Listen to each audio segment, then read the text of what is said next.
and welcome to the first ever episode of the Summer Spotlight 2020. I am your host, Gayle Nicholson. Thank you for coming back to this new reiteration of the show. We are heading out of coronavirus quarantine, and in the spirit of reopening and heading back out into the sun and celebrating, of course, the solstice that happened over the weekend and all of the astrological portents and configurations that are impacting us right now, we want to redesign and refocus moving forward into the light, out of the concealment, out of the confinement, out of the lockdown, into what life is going to be now after COVID-19. So I invite you to share this with your friends. Please give us some hearts, give us some likes.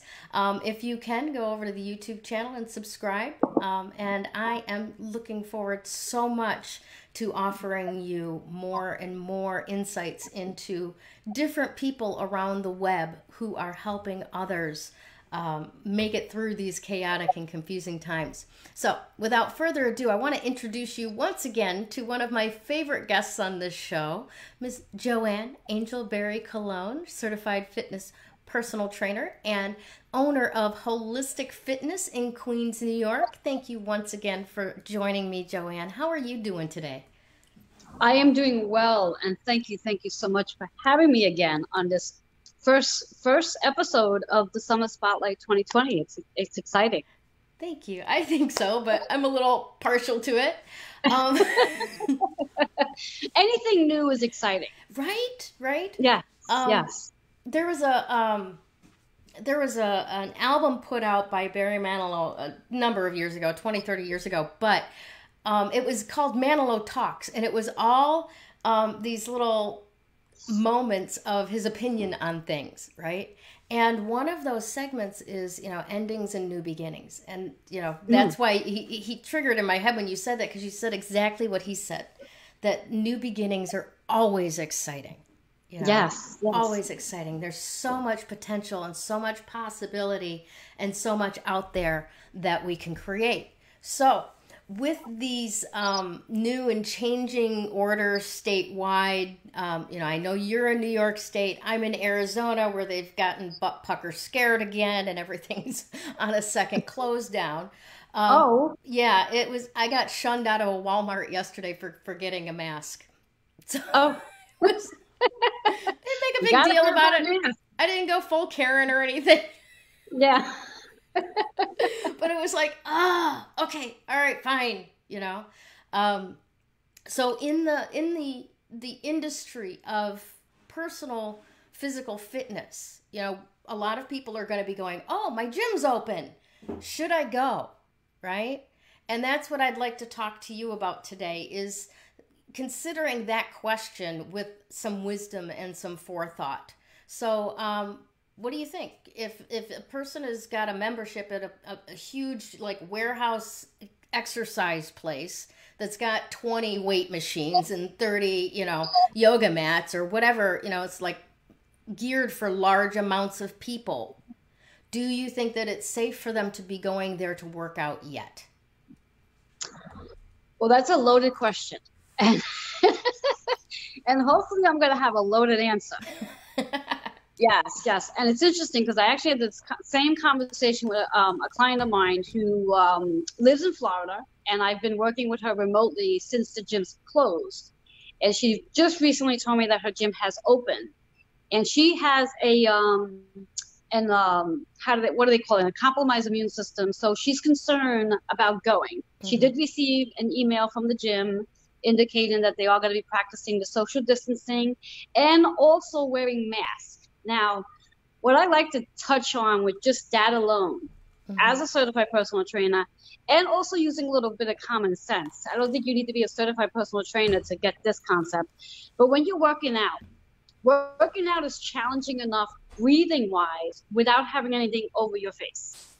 So theoretically, if you're going to have to literally wear a mask in the gym to work out, my opinion only, I don't really believe a gym should be opening if that's the case. I think they either need to develop some sort of protocol or policy in regards to being able to exercise without a mask on, because it's going to be dangerous to start off with. And for the individual who may have a compromised immune system, the idea of going into a gym and having to wear a mask is going to put them from my perspective, it's going to put them at a greater risk of putting themselves in danger while working out with a mask on.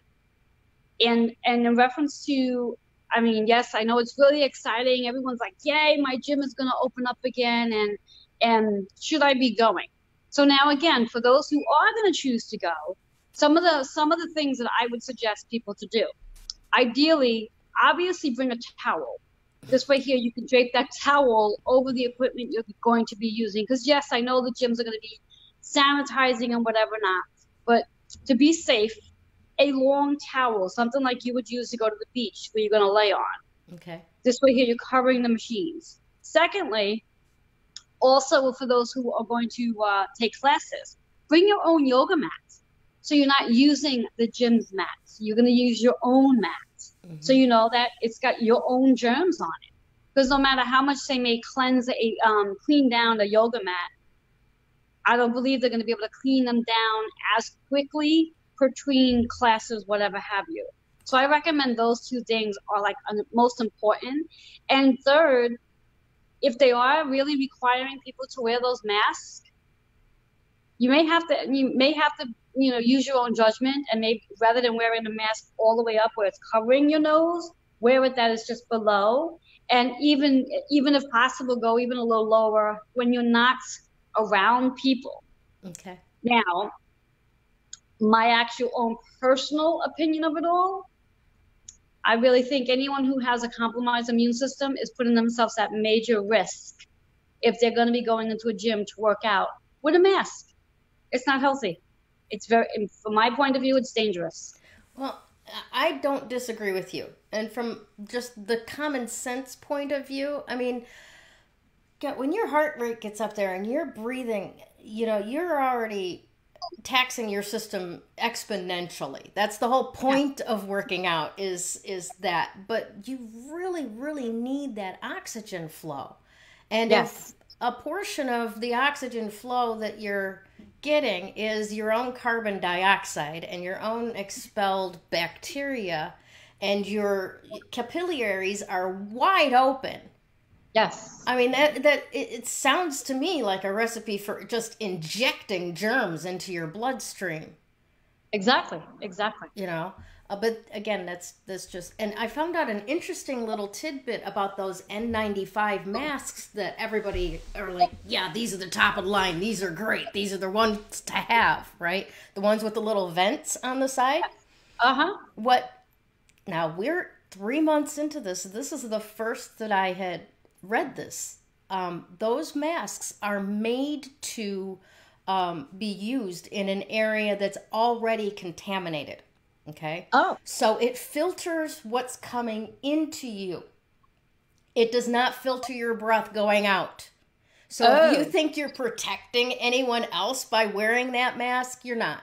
You're protecting yourself, not a bad thing, but you're not protecting anyone else with that kind of a mask, because you're just what you expel does not get filtered in any way, shape, or form. And it's not as good as we think it is. So what are interesting? Yeah, I was floored when I saw that. I'm like, really? And I'm just finding this out now. This is interesting. Yes. So what are some other options? I mean, I know people are getting bored and tired of, making do, right? So do you have any ideas for anything like we were talking about? Newness is exciting. A way to switch it up, if you do have a compromised immune system and you're not really safe to be going back to your big warehouse building of exerciser people, then what can you do to make your workouts at home new, different somehow? Well, before I go ahead and answer that question. Okay. what I'd like to do is I'm going to answer that question, but I'm going to make a statement in regards to, for those who do have a compromised immune system, the idea of it is to see about trying to get to the underlying cause of the compromised immune system. So this way here, eventually you can work on healing that compromised immune system, so you're not at risk, where eventually you can go back to the gym and doing some of what I like to call the healing work, to really get an understanding to what the compromised immune system is and how deep does it really run into the womb, and can it be something that one can actually work on what I like to call energetically, to work on healing it, so over time they do not have the compromised immune system. So I think that's something that one might want to think about if they never even thought about that in that perspective of the energetic work behind it. Okay. Because I'm a firm believer that anything, whether it's a physical or whether it's illness or disease, it's all really connected to some sort of emotion that has not really been addressed in the past before. They may not even realize that they're holding an emotion that causes a trigger to that physical condition, illness, or disease. Interesting. Yeah.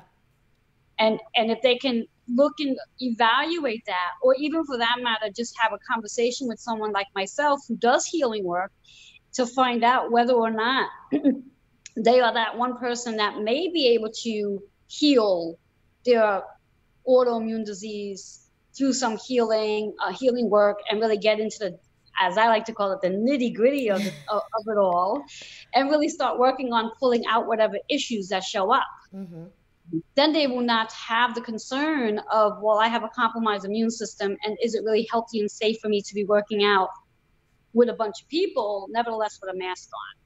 But now, answering your question in regards to how can one make their workouts new again after they've been working out, quote unquote, at home. And my philosophy is, we can make our workouts new every time we work out. It doesn't have to be over a period of time.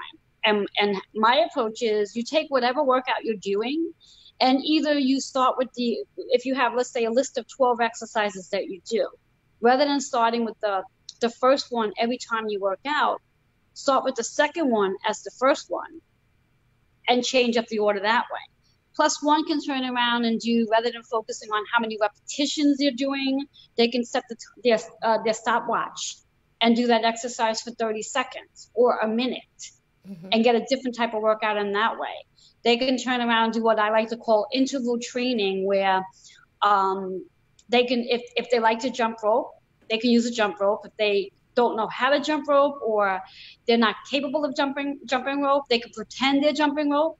And they could do like a jump rope segment of work, where they do jump rope and then they do an exercise. Like, one of my favorite programs that I put together for many of my clients are interval workouts, where they'll do about 30 seconds to 1 minute. And this is really depending on the individual's health status in reference to how long I have them do the cardio portion for. So we'll say 30 seconds. And then I have them do some strength training exercise, a lower body, then an upper body, and then an ab exercise, and then I take them back to their cardio. So in one actual interval, they will do 4 different types of movement before they go back to 3 different types of movement before they go back to their jump rope, or whatever cardio exercise they want to do. And the cardio exercise could be as simple as just walking in place or marching in place. Doesn't have to be anything intensified. The idea of it is just changing it up, so they're not like, ugh, I have to do the same routine again. Yeah, exactly.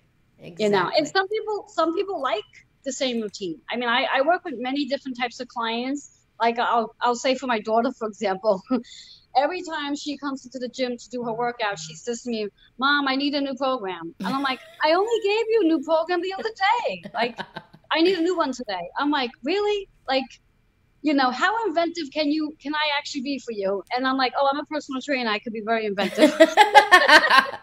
Yeah, but there's that whole daughter energy that gets it. Come on, I'm teaching you how to do this. Exactly.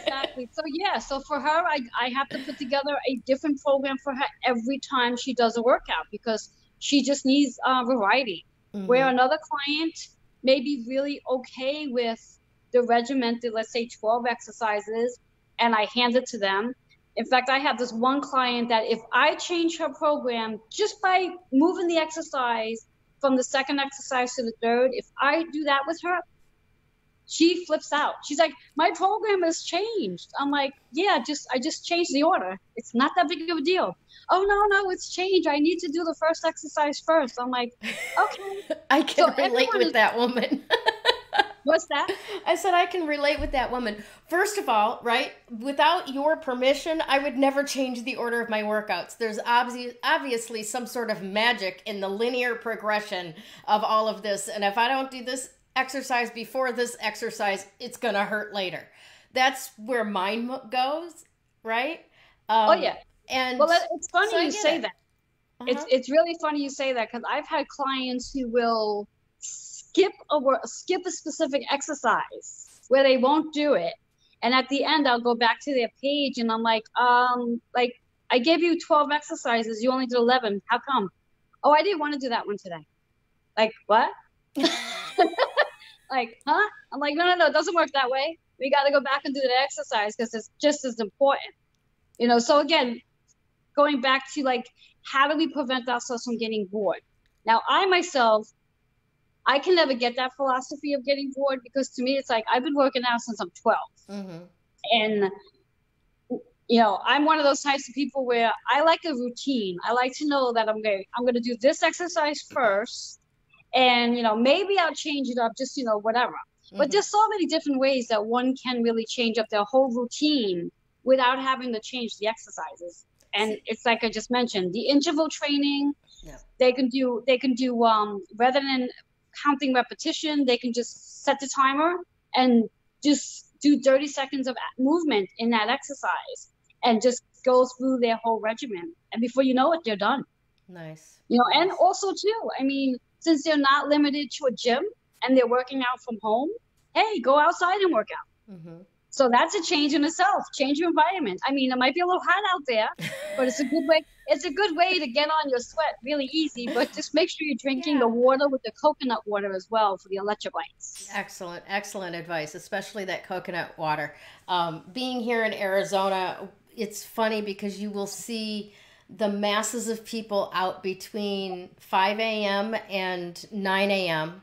By 9 a.m., it's triple digits. There's just, you don't even get to walk your dog, right? And it's horrible for the dog anyway. But and then right around 7, just before sunset, you start seeing people like walking out of their house and taking their kids for a walk. So definitely, as Joanne says, manage whatever environment you're in, whatever you need to do. Dress properly for it, hydrate properly for it. Don't forget that you're taxing your system, and be responsible about that. Now you were just saying, you know, you've been working out since you're 12. You know all the rules. You know where they can be broken effectively and do things differently. Well, rule number 1 before you go further. Okay, go ahead. There's no such thing as breaking a rule effectively. Okay. There is no such thing. When you have the mindset that you're doing a workout and you have a specific protocol to how it's supposed to go for you, that's how it's supposed to go. There you go. I have a sister who has said to me and says to other people that she feels somewhere along the line in my past life I was a drill sergeant, because I'm very, very strict and very I don't know the other word, but I'm very like, you know, this is how it has to be. Yeah, there you go. This is how it has to be, you know. And I'm a firm believer in, especially for someone who has a challenging time being motivated to do their workout, that it's really important to have a specific time of day that you do your workout. Whereas if you say, well, I'll do my workout later, you know, or I'll get it in at some point today, unless you're extremely disciplined, that's not going to happen. Right. Like, I know for myself, if I don't get my workout in, let's say 2 p.m, I can say to myself, I will come back and do this workout tonight. And I do. Mm-hmm. I will come back and do it. Doesn't matter what time and what time later, as long as it's before midnight, because then that's the next day. Yeah. But it's really important to have a specific time frame that you get your workout in and know that you're blocking out that time. Right. Like I know for myself, especially because, you know, I've been pretty busy over the last couple of weeks. And for whatever the reasons are, I might have like scheduled a client during the block time that I would do my workout. Mm-hmm. And I get pretty darn irritated. You endorphin junkies, you. When I look at the clock and I'm like, sugar, I should be in my workout at this time, and I'm not. Mm-hmm. So I have to make sure, and I advise that to all my clients and potential clients, that if you are really not motivated and disciplined and committed, you need a specific time that you're going to get a workout in, and block out that time so you know that nothing, no matter what it is or who it is going to get in the way of that workout. 100%. And be really diligent about it. And again, that's where a personal trainer comes into play as well. Because again, I've been doing this for a really long time, over 30 years to be exact. And I know clients, if they did not have that accountability, they would miss their workout. Mm-hmm. No, I agree 100%. My godmother used to say, a date or it won't happen. A date or it won't happen. Because you always, you know, you call up and you're like, oh yeah, let's get together. A date or it won't happen. Right? Exactly. And it doesn't, it can be a time too, or it won't happen. Exactly. And interesting enough, when we talk about the gyms, going back to the gym for a minute, which I think, and I'm not really 100% sure how the gyms are actually implementing their whole process between the social distancing and wearing the mask. But it would be really interesting to know if they end up scheduling appointments for people to come in, where they have to call to say, well, this is the time I want to come in to do their workout. So it's not like working with their personal trainer. It's like you have 1 hour. That's your time frame where you can go in. Because I am sure that most gyms are going to have a restriction of how many people they can have in their facility at a time. Yeah, that would make sense, yeah. So I think that will be helpful for those who have that challenging time about, accountability. But when we think about those who are restricted in reference to autoimmune disease and that they are that special client that might be questioning what the heck they should be doing, I think a lot of it is, reframing from the gym for now, or really like we spoke on before, evaluating, maybe looking at the energetic perspective to their condition. And seeing if they can work on healing it so they can eventually get back to the gym. Because I know many people go to the gym for socializing. It's not just necessary for the workout. It's also to socialize, especially those who are looking to meet somebody. Right? Yeah, exactly. Absolutely. You want to be at your best. Yeah, which I always laugh because, again, I've been doing this for a long time. And I remember one time I was working out or getting ready to work out. And I used to work out in the gym where there was primarily all guys. And I was friendly with all of them.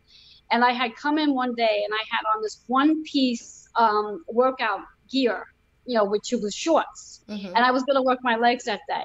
And as I come out of the locker room, one of the guys says to me, he looks at me and goes, you working legs today? And I was like, yeah, why? He goes, are you working out in that today? I'm like, yeah, why? What's the problem? He goes, oh, no. He says, look, he goes, I love you like a sister. And, you cannot work out in that if you're working your legs today. I'm like, excuse you? I'm like, what's the problem? He's like, I know I'm into my, and this is where I'm going with this, because most of the time, the guys are really into themselves when they work out. They're not really paying attention to the women. So when women are looking to want to join a gym so they can socialize and possibly meet somebody, most men are too busy being involved with their own routine that they're not really focusing on a woman. Except for that day when that guy in the gym was like, oh, no, you the leg workout wearing that. Can you go put sweatpants on? I'm like, are you kidding me? I'm like, no, there's no sweatpants. He's and he did. He really was serious. He was like, no, you need to go put the sweatpants on. No, but that was the one and only time that I've ever experienced in all my years of working out in the gym where a guy said to me, could you please just go put on some sweatpants? Well, that's kind of flattering. I mean, we won't go into the many layers of sexism and how women have historically had to modify what they wear so that men don't have to control themselves. But it's kind of flattering. When I used to go to a gym, I haven't always been this plump and healthy.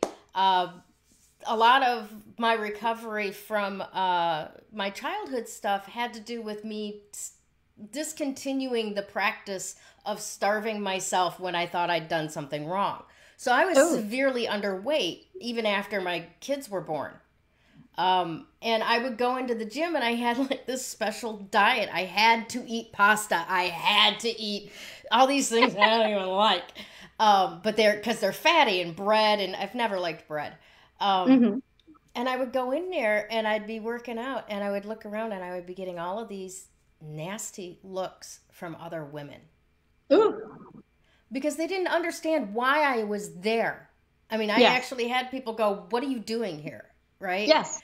And they don't realize. So I'm putting that out there just kind of to remind people when you do go out into a gym, you really don't know what the person is there exercising for. Oh yeah. And I'm glad you brought that up, because that's a true fact. Because I mean, many people think that people need to work out because they're overweight. And some people need to work out just for the sole factor of stress release or whatever's going on that they're healing from. Right. So, yeah, I'm glad you brought that up, because that's important. Now, along those lines, because, what we were talking about is as far as there's so many different types, right, of underlying stuff. I wanted to touch on that a little bit before we get to what your offer is today. Because we were talking about compromised immune systems, right?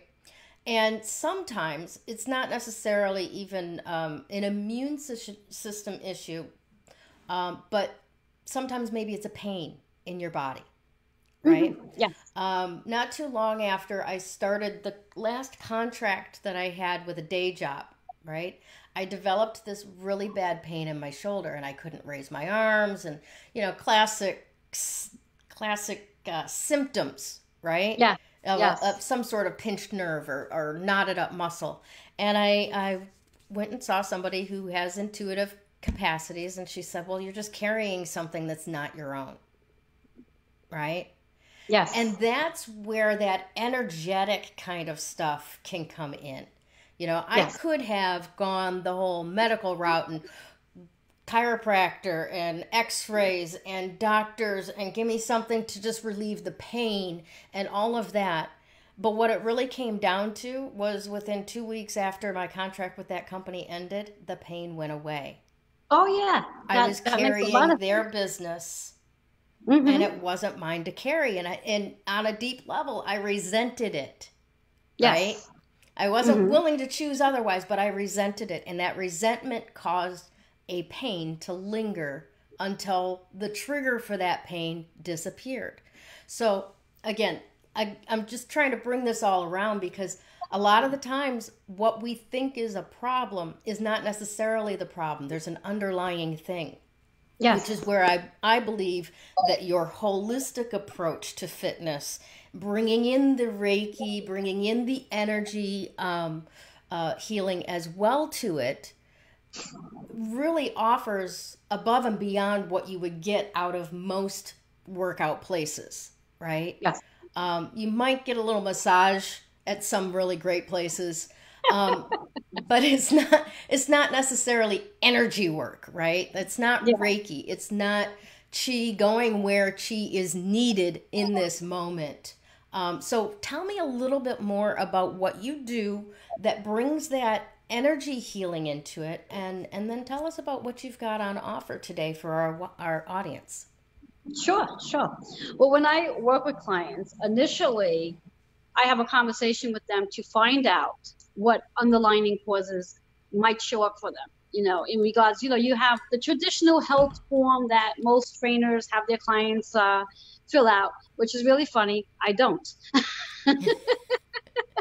I actually use my beautiful deck of cards that I design to have a conversation with my client, with my potential client, in reference to finding out what some underlying causes are, what they've been walking around with, and possibly when it actually started for them, age-wise. Okay. And in that point, I will have a conversation with them to find out, as you've just mentioned before, where if someone is walking around with, let's say, I'm going to use the back because it's an easy body part, and probably many people can relate to it as well. Right, right. Like many people walk around with discomfort in the lower back or middle part of the back and complaining about chronic back pain all the time. Now, metaphysically, when we think about the back in itself, the back is what supports us. It's by the spine, and our spine supports us so we can do what we need to do in our life, in regards to mind, body, and spirit. But when things are not going well, when someone is under stress, of no matter what level the stress is, where they're not feeling supported by, let's say, their job, or they're not feeling supported by their family member, or they're not feeling supported by themselves, this is going to result in discomfort in the back. Now, I cannot tell you how many countless of clients that I have worked with who have literally gone to chiropractors, massage therapists, even for that matter, PT, with their back pain, and undergone where they had to do the ice to heat, staying away from working out, which blows my mind altogether. I'm like, why can't you work out because your back is bothering you? Well, they say I shouldn't. They say I need to just rest it. I'm like, and I'm totally against that. I'm like, no. We don't want to rest it, but we do want to see what we can do and what is the cause of it. And usually what I will do is I'll ask them what's going on at the time that triggered the back to bother them. And they may have to go back. They may have to pull back a little bit and think, evaluate it. And once they actually can pinpoint what it might be, they start talking about it. And then all of a sudden what happens as they speak about it, it's either one or two things. The back will start to flare up where it gets really, really tight, or the back pain will start to sort of decrease a little bit. And as we speak about it, they either start to feel really better, or it's like they're like, oh my God, it's like getting tighter and tighter and tighter. And I'll say to them, keep talking about what it is that you're speaking about, because we need to talk. We need to get the energy out, and we need to understand where it came from. And then when I do that with them in that session, before we even get into a workout, I then ask them to, after that point, I'll have them do one or two movements, which are functional movements. And what a functional movement is something we do in our daily life. And that would either be a little twist, because how many times a day do we twist? Right. Just twisting to put something away, or if you have children, you're twisting to, hand them something, whatever the case is. So it's just really natural.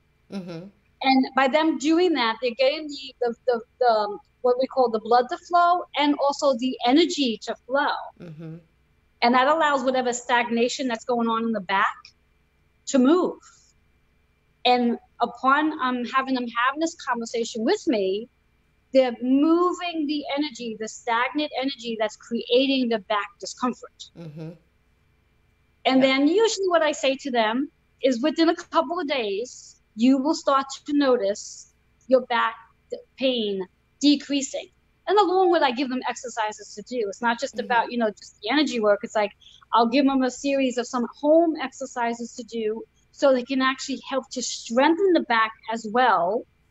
So they're moving, and they're also focusing in on where the intellectual situation occurred from to begin with. That was the underlying cause. Right. To discomfort. That makes a lot of sense. And that's what I do when I work with clients when they come in. So it's not like I don't have them just fill out a health history of all the things that is wrong with them. I go over and we have a conversation about it. And hopefully within that session, I can help them come to some conclusion of something, and they walk out learning something about their situation that they didn't know beforehand. Excellent stuff.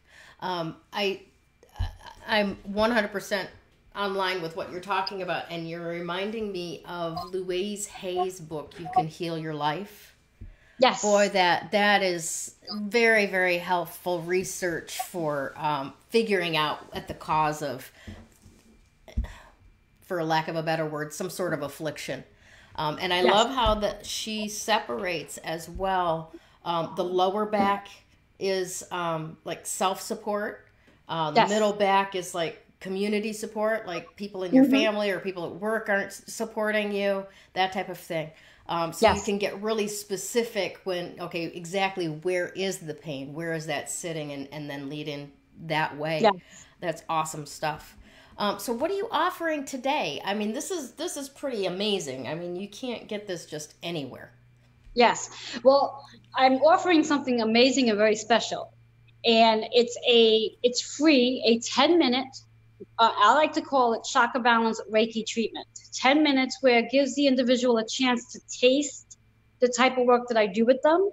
And I will almost promise, and I usually don't guarantee anything, but I will almost guarantee that even in that 10-minute session, they will walk out feeling better than they did when they before they actually sat down with me. Nice. And these sessions are available remotely and also on site for those who do live in the New York area. So I could do either way. So I don't want those who feel like they're in Arizona, like, oh, I'm going to miss out on this. No. Everybody can take advantage of it. So it's a 10-minute free chakra balance Reiki treatment that they can receive from me. Excellent. And they can get access to this by emailing you at healingwithin76@gmail.com. Excellent. And that is going along on our ticker right now. So hopefully you've had a chance to see that while we were chatting, audience.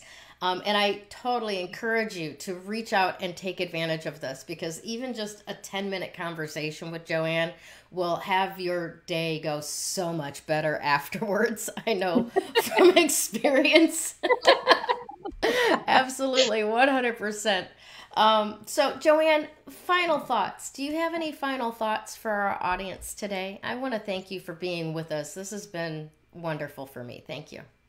Well, thank you. And my final thoughts for the audience, especially those who are getting really excited about going back to the gym and being worried about whether or not they should, let's let go of the word should and just go with what your gut intuition is actually telling you. So if your gut intuition is saying, you know what, let's hold off for right now and continue doing the work that's at home, go with your gut intuition. And if your gut intuition is saying, you know what, I'm ready to go back, and just take the precautions you need to take and go back. So really have to trust your intuition.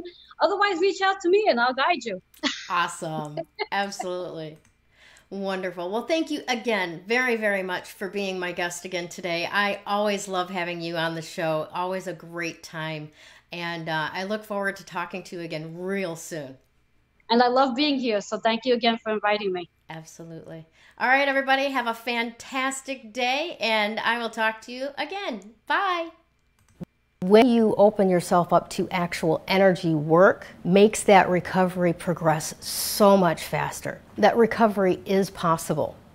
You do not have to live as a victim until your last days. You have unbelievable strength, and I know that because you're still here. Do you want to create something completely unrecognizable with your life? I can show you how.